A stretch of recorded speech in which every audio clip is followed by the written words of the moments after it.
அனைவருக்கும் வணக்கம். நான் உங்கள் 5ஆம் தலைமுறை ஜோதிடர் ராம்குமார் ராஜேந்திரன். நம்ம இன்னைக்கு பார்க்க போகிற தலைப்பு, மிதுன ராசி அன்பர்களுக்கு இதுவரை உங்களுடைய ராசியில் சஞ்சாரம் செய்து கொண்டிருந்த குரு பகவான் உங்களுடைய ராசிக்கு 2ஆம் இடமான கடக ராசிக்கு ஒரு சில நாட்களுக்கு பெயர்ச்சி அடைவார். இந்த நிகழ்வு காலகட்டங்கள் அப்படின்னு பார்த்தீங்கன்னா, அக்டோபர் மாதம் 18ஆம் தேதி முதல் டிசம்பர் மாதம் 5ஆம் தேதி வரை இந்த நிகழ்வைத்தான் குரு அதிசார பெயர்ச்சி என்று அழைக்கக்கூடியதுங்க. ஸோ இந்த 48 நாட்களுக்குள் அங்கே வந்துட்டு கடகத்தில் சஞ்சாரம் பண்ணிட்டு மீண்டும் தன்னுடைய இயல்பு நிலைக்கு, அதாவது மிதுன ராசிக்கு, உங்களுடைய ராசிக்கே திரும்ப பெயர்ச்சி அடைகிறாருங்க. இந்த குரு அதிசார பெயர்ச்சி அப்படின்னா என்னன்னு கேட்டிங்கன்னா, குரு தன்னுடைய சாதாரண வேகத்தை விட மிக வேகமாக செயல்படக்கூடிய இந்த நிகழ்வைத்தான் குரு அதிசார பெயர்ச்சி என்று அழைக்கக்கூடியது. சுமார் 48 நாட்களுக்கு நடக்கக்கூடிய இந்த நிகழ்வு காலகட்டங்களில் மிதுன ராசி அன்பர்களுக்கு எந்த விதமான அற்புதங்கள் மற்றும் சிறப்புகளை கொடுக்க போகுது அப்படிங்கிறத இந்த காணொலியில் தெளிவாகவும் துல்லியமாகவும் பார்க்கலாங்க.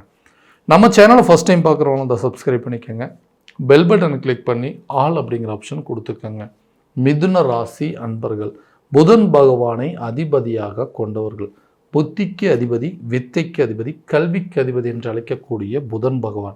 இந்த புதனை அதிபதியாக கொண்ட மிதுன ராசி என்பவர்கள் எந்த ஒரு விஷயத்தையுமே மிக நிதானத்தோடும் பொறுமையோடும் செயல்பட்டு அதனை வெற்றி காணக்கூடிய சில வாய்ப்புகளை ஏற்படுத்தி கொடுக்குது இந்த ராசிக்காரர்களுக்கு. ஏன்னா எல்லா விஷயத்தையுமே பார்த்து செயல்படக்கூடிய நபர்கள். எந்த விதத்துலையும் நம்ம செய்யக்கூடிய விஷயங்கள் தவறுகள் நடந்துடக்கூடாது, அடுத்தவங்களுக்கு எந்த பாதிப்பும் வந்துடக்கூடாதுன்னு சொல்லி பார்த்து செயல்படக்கூடிய நபர்கள். இந்த நபர்களுக்கு தான் கடந்த சில காலகட்டங்களாக வாழ்க்கையில் எதையெல்லாம் பார்த்து பண்ணமோ அது எல்லாமே ஃபெயிலியராக போயிடுச்சுங்க. நான் ஒன்று நினச்சி பண்ணேன், அந்த விஷயம் அப்படியே டோட்டலாக வேறு விதமாக போயிடுச்சு. எதையெல்லாம் இழக்கக்கூடாதுன்னு நினச்சினோ அது எல்லாத்தையுமே இழந்துட்டேன். மற்றவங்க மத்தியில் எனக்கு இருந்த அந்தஸ்து, செல்வாக்கு, மரியாதை, பணம், காசுங்க, இருந்த மானம், மரியாதை எல்லாத்தையுமே இழந்துட்டேன். ஏன்னா எல்லா விஷயத்துலையுமே நமக்கு நான் எல்லாத்தையும் எதிர்பார்த்து ஒன்று பார்த்து செஞ்சுட்டு இருந்தேங்க. ஆனால் நான் செஞ்ச விஷயங்கள் ஒன்று, ஆனால் இன்றைக்கி நடந்தது ஒன்றுங்க. இந்த மாதிரி மாற்றங்களுக்கு என்ன காரணம்? இந்த வரக்கூடிய காலகட்டங்கள், இந்த 48 நாட்களுக்கு அதிசார பயிற்சி காலகட்டங்கள். ஏன்னா குரு தன்னுடைய உச்ச வீடான கடக ராசிக்கு பயிற்சி அடை. ஸோ குருவுடைய உச்சம் ஒருவருக்கு கல்வி, செல்வம், பொன்பொருள், ஆடை ஆபரணங்கள், வண்டி வாகனங்கள், பட்டம், பதவி, பேர், புகழ், அந்தஸ்துங்க, அதே நேரத்தில் கல்வி சம்மந்தப்பட்ட அனைத்து யோகத்தையும் கொடுக்கக்கூடிய இந்த 2ஆம் இடத்துல, அதாவது உங்களுடைய ராசிக்கு 2ஆம் இடமான குடும்பம், தனம், வாக்குஸ்தானம் மற்றும் பேச்சு சம்மந்தப்பட்ட அனைத்து விஷயத்தையும் கொடுக்கக்கூடியது இந்த 2ஆம் இடங்க. இந்த இடத்துல வரும்போது இது வரைக்கும் எந்தெந்த விஷயங்கள்லாம் நீங்கள் இழந்தீங்களா? எத்தனை பேர் வேலையை இழந்திருப்பீங்க, செஞ்சிட்டு இருந்த தொழிலை விட்டுட்டு வெளியே வர மாதிரி சில சூழ்நிலைகள். நான் நினச்சபடி எனக்கு ஒரு மன வாழ்க்கை அப்படிங்கிறது அமையலைங்க. மற்றவங்க மத்தியில் இது வரைக்கும் கல்யாணமே ரொம்ப வருஷம் ஆச்சு, எங்களுக்குன்னு ஒரு குழந்தை பாக்கியம் இல்லை, சொந்தமாக ஒரு வீடு கட்ட முடியல, வண்டி வாகனம் வாங்க முடியல அப்படின்னு சொல்லி நிறைய கஷ்டங்களை அனுபவிச்சுட்டு இருந்தாங்க. குரு தன்னுடைய சொந்த ராசிக்கு வந்தார். ராசிக்கு வந்துமே எந்த ஒரு விஷயத்தையுமே எனக்கு உடனுக்குடனே செயல்படுத்த விடலை. எல்லாம் கிடைக்கிற மாதிரி இருக்குங்க, ஆனால் எதுவுமே கிடைக்க மாட்டேங்குதுங்க.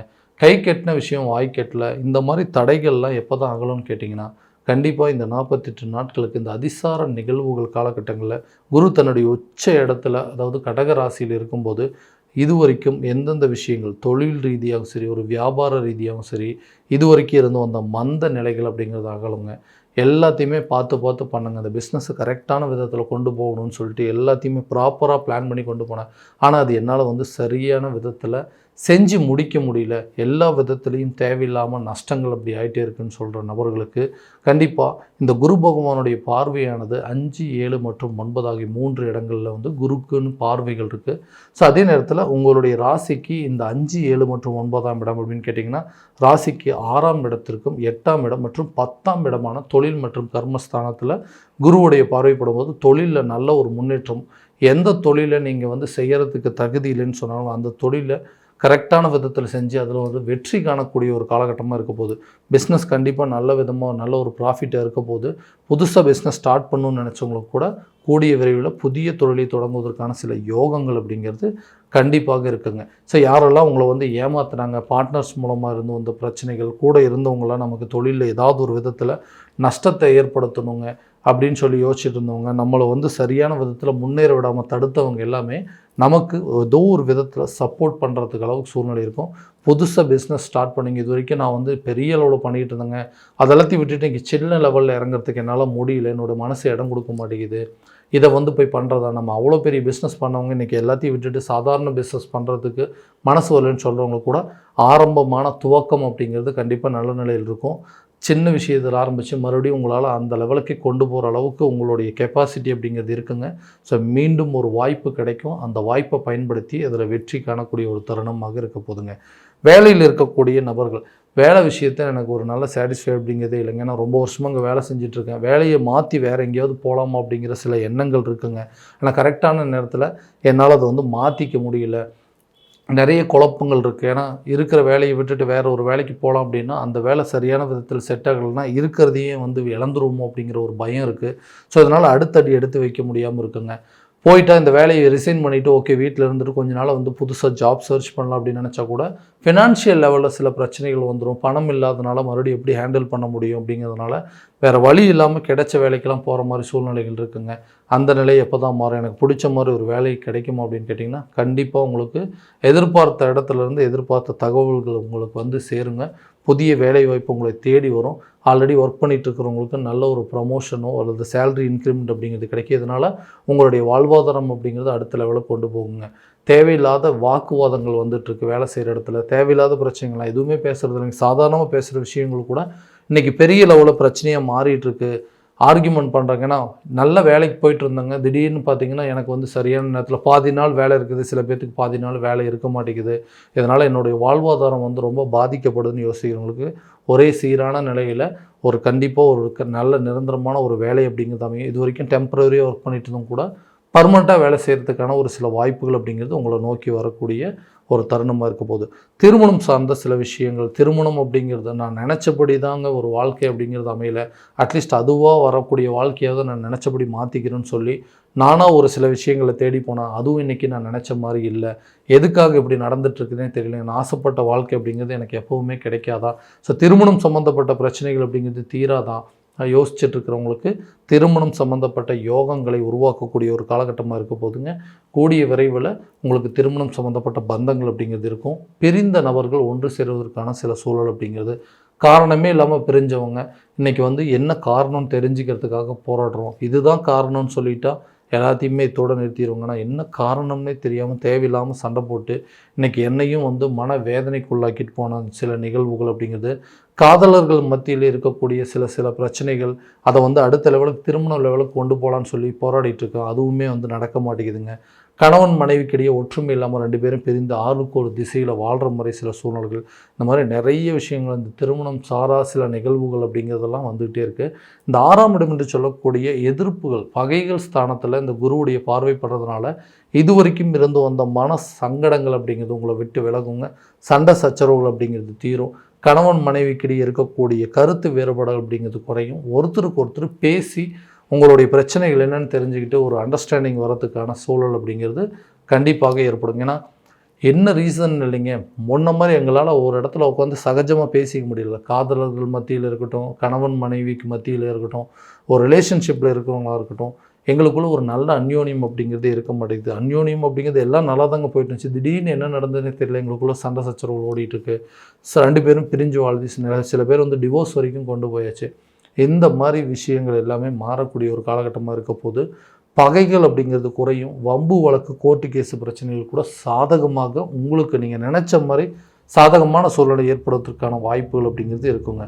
ஸோ வீடு கட்டக்கூடிய யோகம் அல்லது வீடு வாங்கக்கூடிய யோகம் இருக்குதா, அல்லது அதே நேரத்தில் ஒரு புதிய சொத்துக்களுக்கு உண்டான சேர்க்கை, ஒரு இடம் வாங்குறதுக்கான முயற்சிகள், இந்த மாதிரி நிறைய விஷயங்கள் எனக்கு தடைப்பட்டுட்டே இருக்கு. ஏன்னா ஒரு இடம் வாங்க போகலான்னா அது தேவையில்லாத சட்ட ரீதியாக சில பிரச்சனைகள், சொந்த வீடு இன்றைக்கி கோர்ட்டு கேஸு பிரச்சனைனால நிறைய விஷயங்கள் எனக்கு கிடைக்குமா அல்லது எங்கள் அண்ணன் தம்பிங்களுக்கு போயிடுமா அப்படின்னு சொல்லி நிறைய கோர்ட்டு கேஸ் பிரச்சனைகளை சந்திச்சுட்டு இருக்கிறதுனால மன உளைச்சல்கள் அப்படிங்கிறது ஏற்பட்டுருக்கு.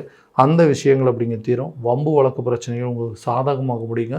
புதிய வீடு கட்டுவதற்கான யோகம், இடம் வாங்குவதற்கான யோகம், வண்டி வாகனம் சம்மந்தப்பட்ட யோகங்கள் எல்லாமே உங்களுக்கு நிச்சயம் ஏற்படுங்க. இதுவரைக்கும் உறவினர்கள் மத்தியில், அதாவது அண்ணன் தம்பி, சொந்த பந்தங்கள், தாய் தகப்பனார் கூட, பிள்ளைகள் கூட இருந்து வந்த மன சலிப்புகள் அப்படிங்கிறது கொஞ்சம் கொஞ்சமாக உங்களை விட்டு விலக போதுங்க. எதிர்பார்த்த நபர்கள் கூட பேசி உங்களுக்கு சகஜமாக சில பிரச்சனைகளை தீர்த்து கொள்ளக்கூடிய அளவுக்கு வாய்ப்புகள் அப்படிங்கிறது ஏற்படுங்க. கடன் சம்மந்தப்பட்ட விஷயங்கள் கட்டாயம் குறையும். ஏன்னா உங்களுடைய ராசிக்கு 2ஆம் இடமான குடும்பம், தனம் சம்மந்தப்பட்ட இடத்துல வரும்பொழுது இதுவரைக்கும் நீங்கள் ஒரு கடனை அடைக்கணும் அப்படின்னு போராடிட்டு இருந்திருப்பீங்க. அந்த கடன் அடைக்கிறதுக்கு நிறைய முயற்சிகள் பண்ணிட்டு இருந்தீங்க. அந்த முயற்சிகள் உங்களுக்கு பலன் வருங்க. ரொம்ப நாளாக எதிர்பார்த்த இடத்துல இந்த தொகைகள் அப்படிங்கிறது வரும். அந்த பணத்தை வச்சு உங்களுடைய பிரச்சனைகளை நீங்கள் தீர்த்துக்குவீங்க. கடன் இல்லாத ஒரு வாழ்க்கையை வாழ்வதற்கான முயற்சிகள் இந்த காலகட்டங்களில் ஒரு நல்ல அடித்தளமாக ஏற்படுத்த போகுது. ஆரோக்கிய ரீதியாக இருக்கக்கூடிய பாதிப்புகள் அப்படிங்கிறது உங்களை விட்டு நீங்குங்க. இது வரைக்கும் உடம்புல என்ன பிரச்சனை இருந்ததுன்னே தெரியல. ஆரோக்கியத்தில் தேவையில்லாத சில அதாவது சில குழப்பங்கள் அப்படிங்கிறது வந்துட்டுருக்கு. நிறைய ட்ரீட்மெண்ட் பண்ணிகிட்ருக்கேன், நிறைய ஹாஸ்பிட்டல் செலவெல்லாம் பார்த்துட்டேன், எதுவுமே சரியாகலன்னு சொல்கிறவங்களோட இந்த காலகட்டம் இந்த குருவுடைய பார்வை 6ஆம் இடத்துல படும்பொழுது நோய் சம்மந்தப்பட்ட பாதிப்புகள் அப்படிங்கிறது விலகுங்க. அதே நேரத்தில் 8ஆம் இடத்துல குருவுடைய பார்வை படும்பொழுது ஆரோக்கியத்தில் இருந்த பிரச்சனைகளை கண்டு ஆயுள் பலம் கூடுவதற்கான சில விஷயங்கள் அப்படிங்கிறது நடக்கும். தீராத வியாதிகள் தீர்ப்பதற்கான முயற்சிகள் அப்படிங்கிறது ஏற்படுங்க. குழந்தைகளுக்கு புதிய கல்வி தொடங்குவதற்கான வாய்ப்புகள், அவங்க நினச்சபடி அவங்களோட காலேஜுக்கு கொண்டு போய் ஜாயின் பண்ணுறதுக்கோ அல்லது படித்து முடித்தவங்களுக்கு புதிய வேலையோ அல்லது வெளியூர் மற்றும் வெளிநாடு சம்மந்தப்பட்ட கல்வி எல்லா விஷயங்கள் அப்படிங்கிறது உங்களுக்கு சாதகமாக இருக்கும். கல்வியில் இதுவரை இருந்து வந்த தடைகள் அகலுங்க. அவங்களுக்கு இதுவரை இருந்து வந்த வீண் விரயங்கள் செலவுகள் அப்படிங்கிறது குறைஞ்சி கல்வியில் ஒரு நல்ல இன்வால்மெண்ட்டோடு படிக்கக்கூடிய ஒரு தருணமாக இருக்க போதுங்க.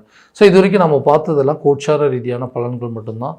இந்த பலன்கள் அனைத்தும் உங்களுக்கு நடக்குமானா உங்களுடைய சுய ஜாதகத்தை முழுமையாக ஒப்பிட்டு பார்த்துட்டு அதில் உள்ள திசா புத்திகள் என்ன அப்படிங்கிறத தெரிஞ்சுக்கிட்டு அதற்குண்டானபடி சில முயற்சிகள் எடுக்கும்போது இன்னும் நல்ல விதமான பலன்கள் அப்படிங்கிறது உங்களுக்கு கொடுக்குங்க.